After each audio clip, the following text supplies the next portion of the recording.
Bava Kamma Daf Chav Aleph contains one Mishnah, three primary sugyas. Before the Mishnah, we have two sugyas. First, we finish the sugya of Zin and Chaser.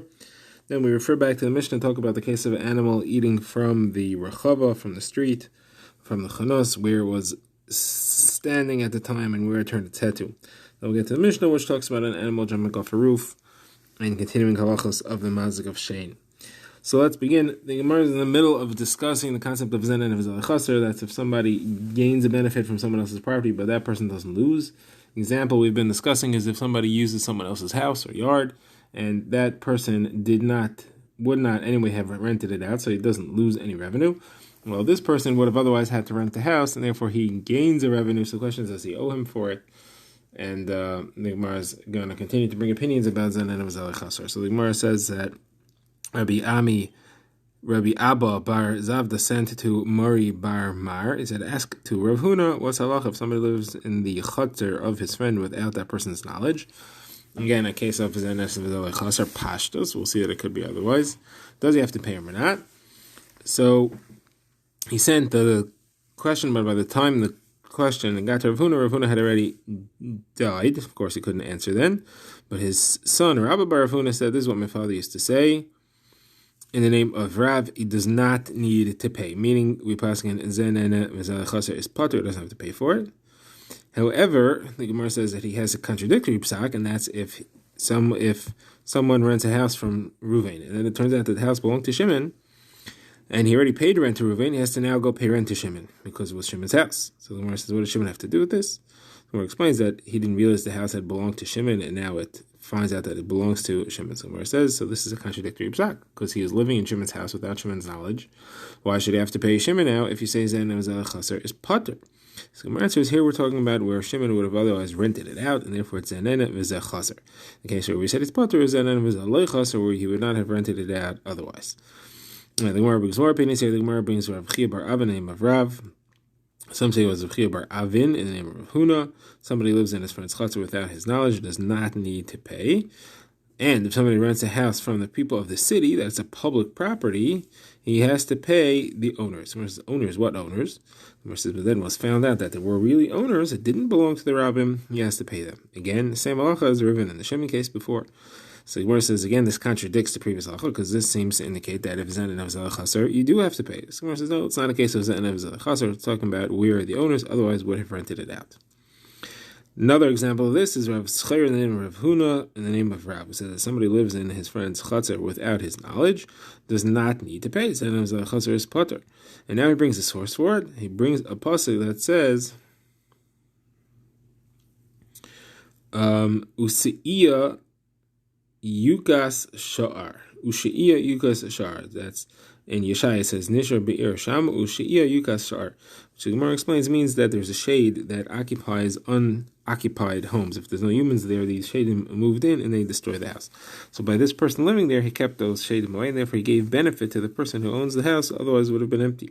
So he doesn't need to pay for living there because he actually provided a service to the homeowner. So Gemara says that Mar bar Avashi said actually saw these shadim and they gore like an ox. Rav Yosef said a similar concept but not the same. He said a house which is lived in is maintained. The people who live there see what breaks and they maintain it. However, if it's not lived in, it would fall into disrepair, and therefore there's a benefit to the owner. So what's the difference between the two? They're both saying that the house would fall into disrepair if he wouldn't live there and he's maintaining it. Versus the difference is if the owner uses it for storage, uses it to store his wood and his straw there, then it'll keep the shadim out, but he won't be maintaining it as well because he's not really living there. It's not a residential thing. Now the Gemara brings a case of a person who built a palace on a trash heap that belonged to Yisraelim. They had inherited. So what happened there was that Rav Nachman collected it from him. They made him give up the house that he bought. He had built it without permission. So the Gemara says, I mean, Rav Nachman holds that someone lives in someone else's chutzner without his knowledge, he has to pay, because here the Yisraelim were using it as a trash heap, so what's the difference? So the Gemara says, what's the difference to them? Meaning they don't lose anything. So Zen and Avzal Chaser, and yet we're bringing Machayev him. So Gemara says, no, actually there were some people called Karmanoi who used to rent out the place from the assignment, and they're going to give him a little bit. And now that he took it over, they can't rent it, so they did lose some income, so it's in and of his chaser. So what Nachman had said was go appease the assignment, meaning give them something to make up for it. And he didn't listen to him, and he refused. So therefore, Rav Nachman took away his house that he had built on the spot. The Gemara now starts its second sugya, refers to the Mishnah where we had seen the halacha that there's a difference between where an animal is standing when it eats as to whether it's chayav for the damages that it caused. We said that Shane is only chayav in Rishos HaNizik, which is Rishos HaYachid, not Rishos HaRabim. If it's in Rishos HaRabim, you don't have to pay for the damages. He does have to pay for any hana that he had, for any money that he saved the owner for not having to feed him. However, the damages, which would be more, it doesn't have to pay. And the Mishnah gave an example of where he's standing in the central Rishos HaRabim and he eats. Well, what we call a rechava, and there is to Rishos HaRabim, and therefore there's no chiyuv of the mazik of Shein, but he only has to pay for the hana that he had. If, however, he's standing on the side of the Rishos HaRabim, that has the halacha like a Rishos HaYachid, and therefore he would be chayiv for the nazik that he causes of Shein, because Shein is chayiv in Rishos HaYachid. So now the Gemara says, what happens if he would be standing in one place and he turns his head to the other place? So what is the case then, says the Gemara, where we said that if he eats from the side, that he's chayiv? Is that where he's standing on the side, the animal itself is in the tzidei Rishos HaRabim? Or is it where the animal is standing in the rechava and he's turning his head to the tzidei Rishos HaRabim? Are we interested in where the animal was, where his body was, or where the eating was happening? So the Gemara says it's a machlekes Rav and Shmuel with two versions of it, whether it's a machlekes pshat in the Mishnah or it's just a straight machlekes between them. What the halacha is without pshat in the Mishnah. So the Gemara's first version is that it's on the Mishnah. So the Gemara says that Rav says that if it was in the rechava, it was standing in the rechava, and it turns its head into the Rishos HaYachid, that is considered to be Rishos HaYachid. You follow where the animal's mouth is, not where its body is, and it's considered to be eating in Rishos HaYachid, and he has to pay for it for the hezek. Shmuel says, in a case like that, you're put for the hezek, it's considered to be Rishos HaRabim, because he's standing in Rishos HaRabim, and you only pay for the hana. Now, the Gemara says, according to Shmuel, what is the case then where you would actually have to pay for the hezek? So that would be where it actually leaves Rishos HaRabim and it stands fully in the tzidei Rishos HaRabim, which is halacha of Rishos HaYachid, and it eats over there. Now we have the other version, which is that machlekes nothing to do with the Mishnah. The question is, what is halacha if it's standing in Rishos HaRabim in the rechava and it's eating in the tzidei Rishos HaRabim? Rav says you chayiv that, and because you follow where it's eating. It Shmuel says it's putter. You follow where it's actually standing. Says Gemara, according to Shmuel, where do you have a case where it has to pay for the damages, where it's fully standing in the tzidei Rishos HaRabim, in the Rishos HaYachid, left the rechava behind. Now, the Gemara says Rav Nachman bar Yitzchak had a kasha. If you look at the next case in the Mishnah, it says that if it ate from the doorway of the store, then you pay for the hana. That is considered to be Rishos HaRabim. If you ate from inside the store itself, that's Rishos HaYachid. But if the doorway of the store is Rishos HaRabim. So the Gemara says, where is it standing that it ate from this entrance to the doorway, and it pays as if it's Rishos HaRabim? So the Gemara says, obviously it has to be standing somewhere else, not in the doorway, and it's bending its head and eating there. So you see, you're following where the head is, not where the body is. So the Gemara says, he answered, we're talking about where the store was at a corner, where you have a small alley that hits in a T intersection a large street. And the animal was walking along the street heading towards the corner, and this store was in the corner, and therefore he walked straight forward, didn't have to turn this way or that way, he walked straight forward, and his head went right into the entrance to the store, and he ate over there. Alright, now another version of this Gemara is that we're not actually arguing about the animal turning its head. Everybody agrees that turning its head, it's chayiv. The shayla is what happens when the owner of the store actually gave over part of his property to the Rishos HaRabim, that he withdrew into his property when he built his store, left a little space, and he was kind of mafkir that to Rishos HaRabim. So that space that he left to Rishos HaRabim, does that count as Rishos HaRabim since he left it to Rishos HaRabim, or does that count as a Rishos HaYachid because it really belongs to him? So there, the discussion is as follows. Rav says the only case in which you are chayiv is where it turns its head. But if he abandoned that property to Rishus Harabim, then it would be pater. It has the din of Rishus Harabim, and he's pater for that. Shmuel says even in that case, it's still considered to be Rishus Hayachid, and therefore he's chayiv for it. So the Gemara wants to say that this machlokes is dependent on the machlokes. In a similar case, what happens if he spreads his fruits out in that area and somebody trips on it and gets hurt? According to Rav, who says that he is pater if that happens, and therefore he's saying that it's still considered to be his property, and therefore it's Rishus Hayachid, and the animal sticks his head in there is chayiv. According to Shmuel, who says that he is chayiv in that case, means it's still considered to be Rishus Harabim, and therefore the animal's pater if he were to do that, because the animal has a right to be there and not the person. Says the Gemara, no.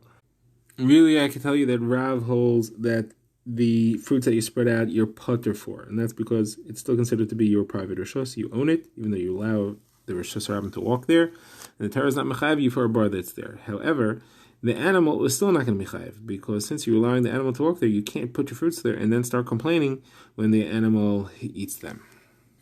And now, Shmuel could say you're chayiv for both of them. That's because if the animal walks in there and he trips on it, he could say, look, I didn't see it, the animal didn't see it, he wasn't aware that the fruits were there, that's why he fell on them.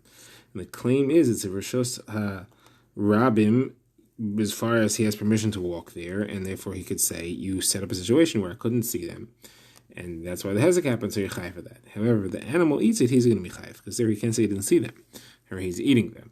So he has no permission to say, oh, I'm just walking here, and it's Rishus Harabim, and therefore I can't be expected to see them. He did see them. Gemara wants to say this concept of the animal in the Rishus Harabim turning his head to Rishus Yachid is actually a machlekes tanoim. The Gemara brings a brisa that has a machlekes tanoim. What happens if an animal is in the rechava and it eats? So we have the Bava Kamma, who is Rabbi Meir and Rabbi Yehuda. So Rabbi Meir and Rabbi Yehuda say that if it is in the rechava, it pays what it's nene, not what it eats, because it's Rishus Harabim. So tzidei rechava, then it pays for the actual hezek, because that's Rishus Hayachid. Now, Rav Yasi and Rav Elazar say a cryptic statement. They say it's not the way of animals to eat; it's the way of animals to walk, and therefore they seem to be saying that this animal shouldn't have been eating; it should have been walking, and therefore the animal is chayiv to pay. Now, what's he referring to? So Gemara wants to say he can't be saying that it's in Rishus Harabim he's chayiv to pay. We have a pasuk that teaches that Shein is not chayiv in Rishus Harabim. It says ubir b'stei acher, not in Rishus Harabim. It has to be in Rishus Hanizik.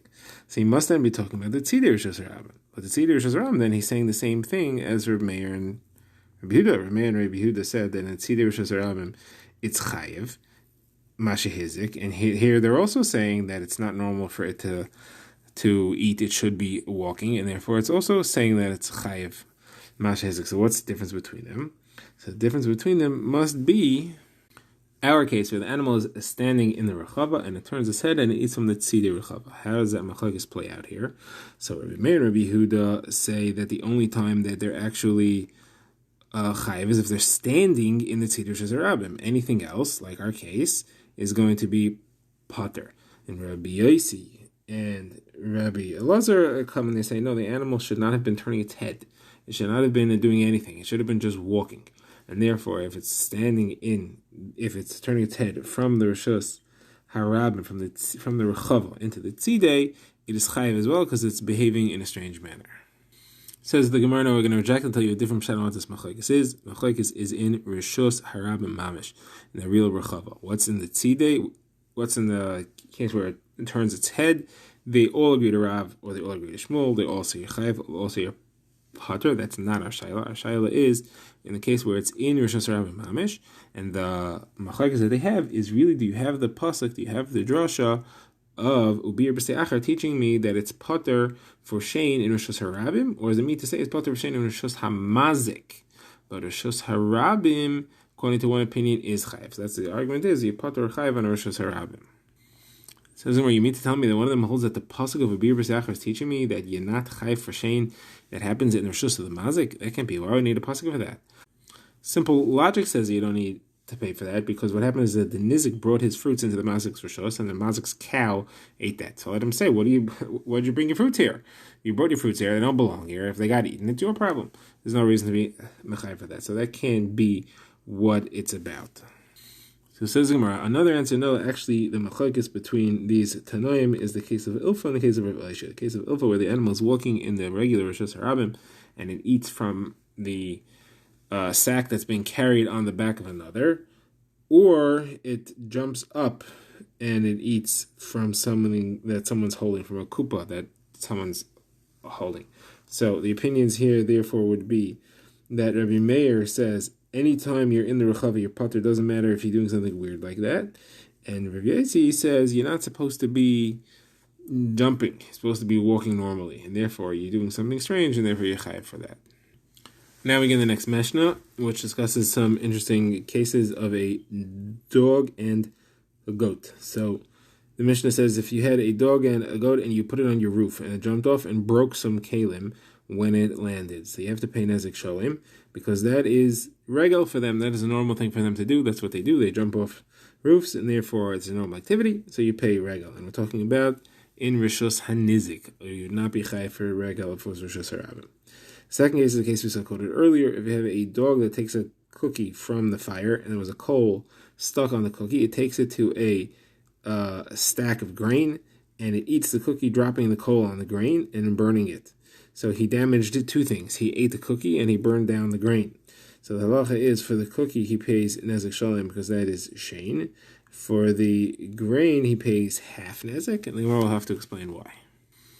Okay, we now begin the Gemara, which uses this Mishnah as a jumping off point to the sugya of Tchilasei b'pshia v'seif b'aynis. Tchilasei b'pshia v'seif b'aynis means if you do something that you're negligent, but that isn't actually what caused the damage or the loss. Something else happened that you could not have foreseen. So you have both things. The actual damage should not be your responsibility because you could not have foreseen or prevented what happened. On the other hand, you were negligent anyway.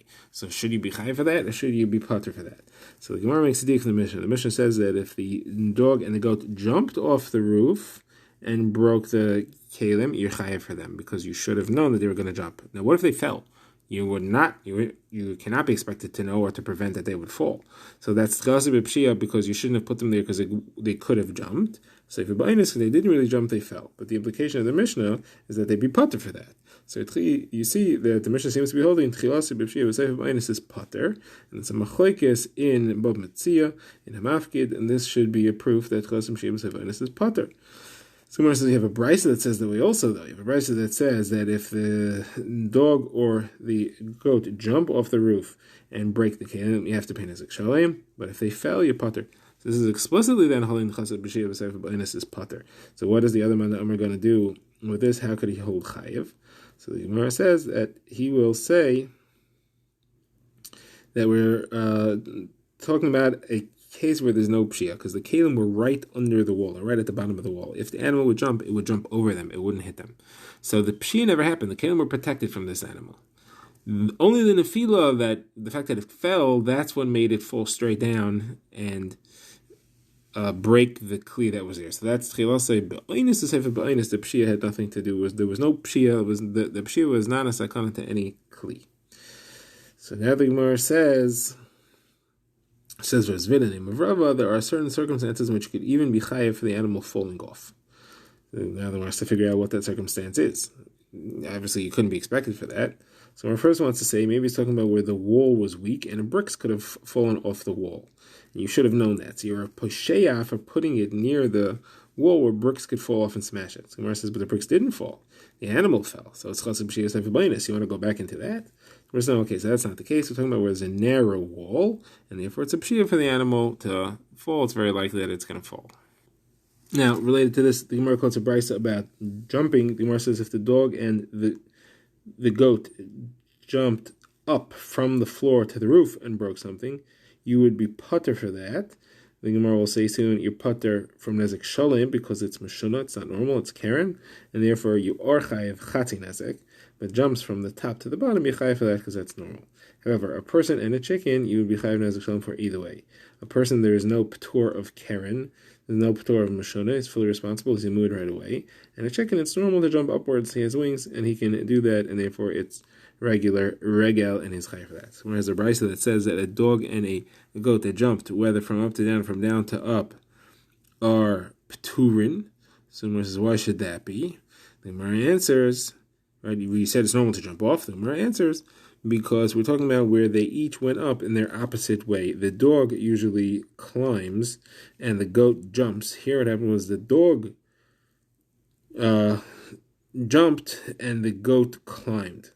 So Gemara says, if that's true, that's so strange. So why should you be putter? So Gemara explains, like we said before, you're not fully putter. You're chayav chatzi nezikin.